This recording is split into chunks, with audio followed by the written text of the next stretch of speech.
भारत के उड़ीसा राज्य के पुरी में श्री जगन्नाथ मंदिर अवस्थित है।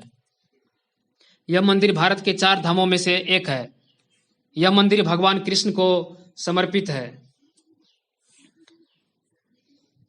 भगवान जगन्नाथ मंदिर के बारे में अनेक रोचक तथ्य हैं। जगन्नाथपुरी में हर साल भगवान जगन्नाथ की रथ यात्रा निकाली जाती है। इस रथ यात्रा का महत्व विश्व भर में है और यह दुनिया में भारत की सांस्कृतिक पहचान के तौर पर जानी जाती है। कहा जाता है कि इस यात्रा में शामिल होने वाले को मोक्ष की प्राप्ति होती है। स्कंद पुराण में वर्णन है कि आषाढ़ मास में पुरी तीर्थ में स्नान करने से सभी तीर्थ का पुण्य फल प्राप्त होता है। जो भक्त इस रथ यात्रा में शामिल होकर भगवान के रथ को खींचते हैं उन्हें 100 यज्ञ करने का फल प्राप्त होता है। भगवान जगन्नाथ अपने भाई बलभद्र और बहन सुभद्रा के साथ 3 विशाल रथ पर सवार होते हैं। तीनों भाई बहन के रथ अलग अलग होते हैं। महाप्रभु जगन्नाथ जी अपने धाम से निकलकर गुंडीचा मंदिर जाते हैं। उसे उनकी मौसी का घर कहा जाता है। पंचांग अनुसार जगन्नाथ रथ यात्रा का प्रारंभ आषाढ़ शुक्ल द्वितीया से होता है। पुरी का जगन्नाथ मंदिर भारत के 4 पवित्र धामों में से एक है। वर्तमान मंदिर 800 वर्षों से अधिक प्राचीन है, जिसमें भगवान श्री कृष्ण जगन्नाथ रूप में विराजित है। पूरी रथ यात्रा के लिए बलराम, श्री कृष्ण और देवी सुभद्रा के लिए 3 अलग अलग रथ बनाए जाते हैं। रथ यात्रा में सबसे आगे बलराम जी का रथ, उसके बाद बीच में देवी सुभद्रा का रथ और सबसे पीछे भगवान जगन्नाथ श्री कृष्ण का रथ होता है। इसे उनके रंग और ऊंचाई से पहचाना जाता है। बलराम जी के रथ को ताल ध्वज कहते हैं, जिसका रंग लाल और हरा होता है। देवी सुभद्रा के रथ को दर्पदलन या पद्म रथ कहा जाता है, जो काले या नीले और लाल रंग का होता है। जबकि भगवान जगन्नाथ के रथ को नंदी घोष या गरुड़ ध्वज कहते हैं। इसका रंग लाल और पीला होता है। भगवान जगन्नाथ का नंदी घोष रथ 45.6 फीट ऊंचा और बलराम जी का ताल ध्वज रथ 45 फीट ऊंचा और देवी सुभद्रा का दर्पदलन रथ 44.6 फीट ऊंचा होता है। सभी रथ नीम की पवित्र और परिपक्व लकड़ियों से बनाए जाते हैं, जिसे दारू कहते हैं।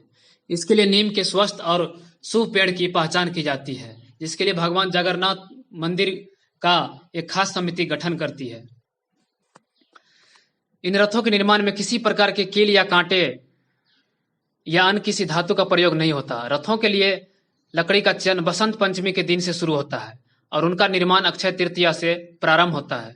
जब तीनों रथ तैयार हो जाते हैं तब छर पहनारा नामक अनुष्ठान संपन्न किया जाता है।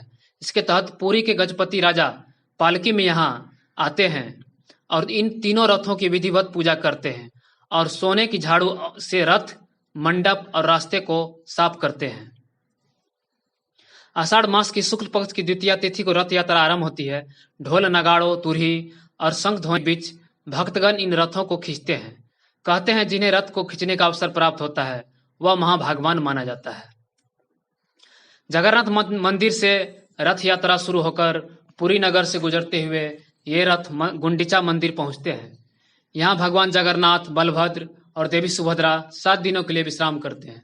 गुंडीचा मंदिर में भगवान जगन्नाथ के दर्शन को आड़प दर्शन कहा जाता है। गुंडीचा मंदिर को गुंडीचा बाड़ी भी कहते हैं। यहाँ भगवान की मौसी का घर है। इस मंदिर के बारे में पौराणिक मान्यता है कि यहीं पर देवशिल्पी विश्वकर्मा ने भगवान जगन्नाथ, बलभद्र और देवी की प्रतिमाओं का निर्माण किया था।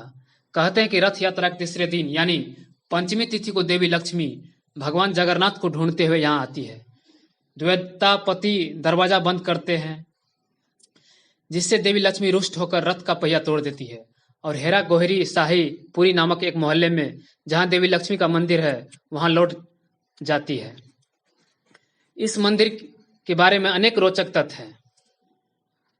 भगवान जगन्नाथ, बहन सुभद्रा और बड़े भाई बलराम जी की तीनों मूर्तियां में किसी के हाथ, पैर और पंजे नहीं होते हैं। इसके पीछे एक पौराणिक कथा यह है कि प्राचीन काल में इन मूर्तियों को बनाने का काम विश्वकर्मा जी कर रहे थे।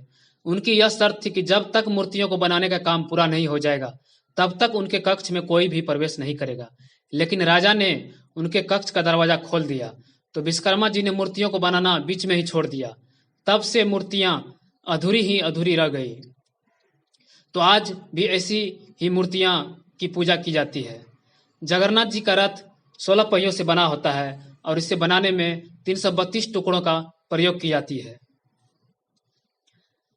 मंदिर के बारे में ऐसा माना जाता है कि यहाँ पर लगा ध्वज सदैव विपरीत दिशा में लहराता है। ऐसा माना जाता है कि यहाँ दिन में के समय हवा समुद्र से जमीन की तरफ आती है और शाम में इसके उल्टी दिशा में हवा बहती है, मगर मंदिर का ध्वज इसके ठीक विपरीत उल्टे दिशा में लहराता है, क्योंकि मंदिर में हवा दिन में समुद्र की ओर और रात में मंदिर की तरफ बहती है। यहाँ मंदिर के ध्वज को रोजाना बदलने की परंपरा का पालन वर्षों से किया जा रहा है। एक पुजारी रोजाना मंदिर की गुंबद पर चढ़कर ध्वज बदलता है। ऐसी मान्यता है कि अगर एक दिन भी यह ध्वज नहीं बदला गया तो मंदिर 18 साल के लिए बंद हो जाएगा।